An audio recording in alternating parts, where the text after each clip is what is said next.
हनुमान जी के 10 रहस्य जानकर आप रह जाएंगे हैरान। कोई है वही जो राम रचि राखा, को करी तर्क बढ़ा भी शाखा।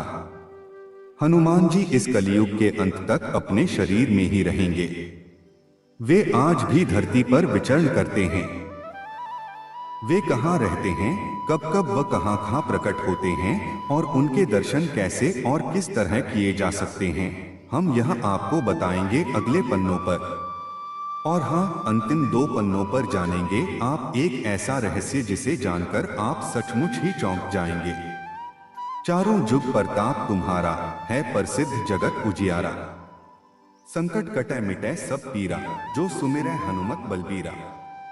अंतकाल रघुवरपुर जाई, जहां जन्म हरिभक्त कहाई।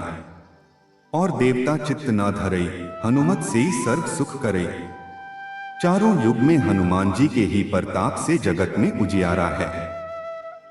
हनुमान को छोड़कर और किसी देवी देवता में चित्त धरने की कोई आवश्यकता नहीं है। द्वंद्व में रहने वाले का हनुमान जी सहयोग नहीं करते हैं। हनुमान जी हमारे बीच इस धरती पर सशरीर मौजूद हैं। किसी भी व्यक्ति को जीवन में श्री राम की कृपा के बिना कोई भी सुख सुविधा प्राप्त नहीं हो सकती है। श्री राम की कृपा प्राप्ति के लिए हमें हनुमान जी को प्रसन्न करना चाहिए। उनकी आज्ञा के बिना कोई भी श्री राम तक पहुंच नहीं सकता। हनुमान जी की शरण में जाने से सभी सुख सुविधाएं प्राप्त होती हैं।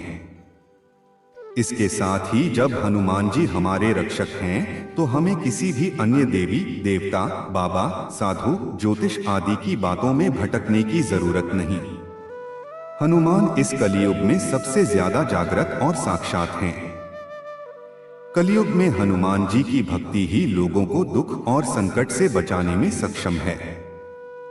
बहुत से लोग किसी बाबा, देवी देवता, ज्योतिष और तांत्रिकों के चक्कर में भटकते रहते हैं और अंततः वे अपना जीवन नष्ट ही कर लेते हैं, क्योंकि वे हनुमान की भक्ति शक्ति को नहीं पहचानते। ऐसे भटके हुए लोगों का राम ही भला करे। क्यों प्रमुख देव हैं हनुमान। हनुमान जी 4 कारणों से सभी देवताओं में श्रेष्ठ हैं।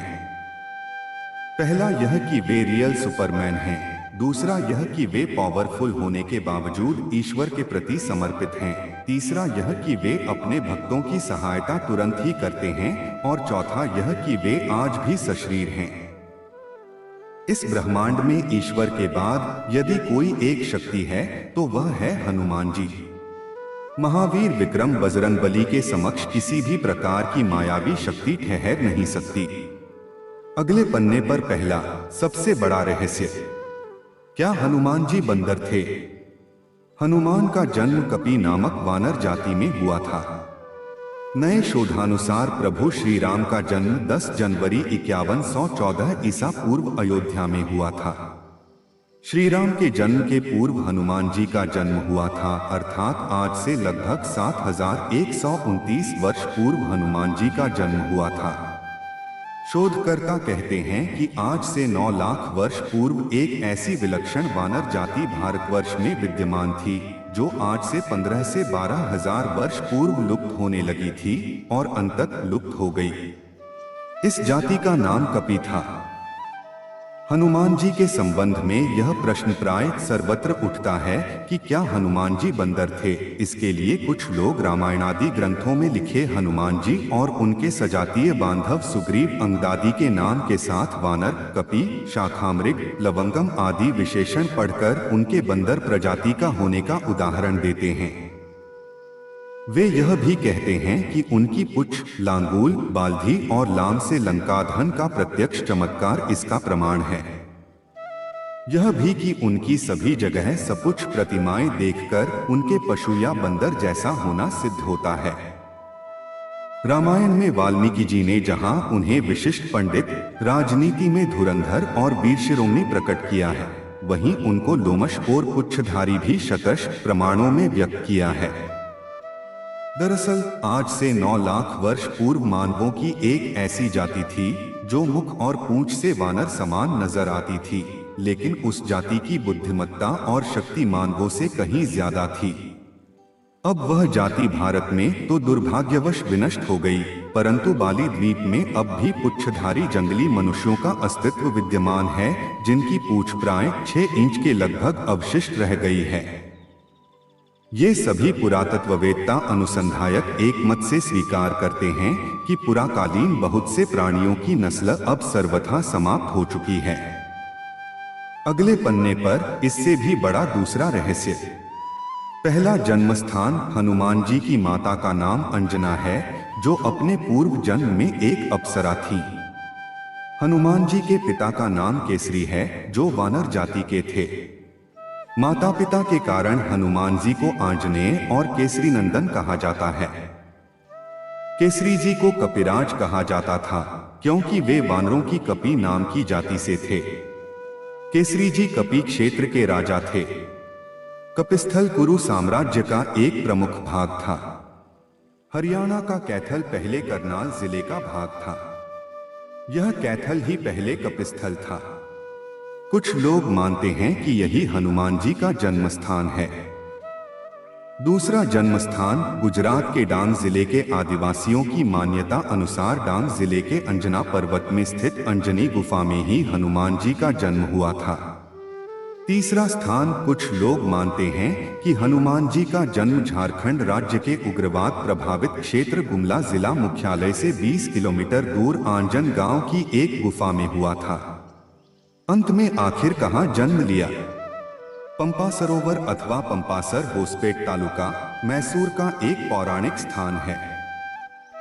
हम्पी के निकट बसे हुए ग्राम अनेगुंदी को रामायण कालीन किष्किंधा माना जाता है। तुंगभद्रा नदी को पार करने पर अनेगुंदी जाते समय मुख्य मार्ग से कुछ हटकर बाईं ओर पश्चिम दिशा में पंपा सरोवर स्थित है। यहां स्थित एक पर्वत में एक गुफा भी है, जिसे राम भक्त ने शबरी के नाम पर शबरी गुफा कहते हैं। इसी के निकट शबरी के गुरु मतन ऋषि के नाम पर प्रसिद्ध मतन वन था। हम्पी में ऋष्यमुख के राम मंदिर के पास स्थित पहाड़ी आज भी मतन पर्वत के नाम से जानी जाती है। कहते हैं कि मतन ऋषि के आश्रम में ही हनुमान जी का जन्म हुआ था। मतन नाम की आदिवासी जाति से हनुमान जी का गहरा संबंध रहा है, जिसका खुलासा होगा अगले पन्नों पर। इससे भी बड़ा तीसरा रहस्य, क्यों आज भी जीवित हैं हनुमान जी? हनुमान जी इस कलयुग के अंत तक अपने शरीर में ही रहेंगे। वे आज भी धरती पर विचरण करते हैं। हनुमान जी को धर्म की रक्षा के लिए अमरता का वरदान मिला था। इस वरदान के कारण आज भी हनुमान जी जीवित हैं और वे भगवान के भक्तों तथा धर्म की रक्षा में लगे हुए हैं। जब कल की रूप में भगवान विष्णु अवतार लेंगे, तब हनुमान, परशुराम, अश्वत्थामा, कृपाचार्य, विश्वामित्र, विभीषण और राजा बलि सार्वजनिक रूप से प्रकट हो जाएंगे। कलयुग में श्री राम का नाम लेने वाले और हनुमान जी की भक्ति करने वाले ही सुरक्षित रह सकते हैं। हनुमान जी अपार बलशाली और वीर हैं और उनका कोई सानी नहीं है। धर्म की स्थापना और रक्षा का कार्य 4 लोगों के हाथों में है: दुर्गा, भैरव, हनुमान और कृष्ण।